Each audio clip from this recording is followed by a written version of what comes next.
মসজিদ আছে, আমাদের মাদ্রাসা আছে, আমরা মুসলমান, কালিমা পড়েছি, লা ইলাহা ইল্লাল্লাহ পড়েছি, মুহাম্মাদুর রাসূলুল্লাহ পড়েছি।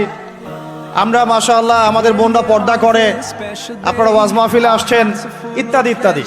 আপনারা যদি বাহিরের চোখ দিয়ে দেখেন মনে হবে সব ঠিকই আছে, কিন্তু আমাদের এই বাহিরের চোখের বাহিরেও ভিতরে একটা চোখ আছে। এটা কি বিশ্বাস করেন? বাহিরের চোখ দিয়ে যদি দেখেন তাহলে মনে হবে সব ঠিক আছে। কেমন? মসজিদ আছে, মাদ্রাসা আছে, আমাদের ওলামায়ে কেরাম আছেন, আমাদের ইসলামের বই পুস্তক লেখা হচ্ছে, আপনারা নামাজ পড়ছেন, কেউ কেউ যাকাত দিচ্ছে, আমাদের বোনরা পর্দা করছে, আমাদের ভাইরা ওয়াজ মাহফিলে আসছে, এভরিথিং ইজ গোয়িং ফাইন। আপনার কাছে এটা মনে হবে যে সব ঠিকই আছে, তাই না? থিংস আর অল রাইট, সব ঠিক আছে। কিন্তু ভিতরের চোখ দিয়ে দেখা শিখলে আপনি বুঝবেন যে এই সব ঠিকের অন্তরালে আসলে কিছুই ঠিক নাই।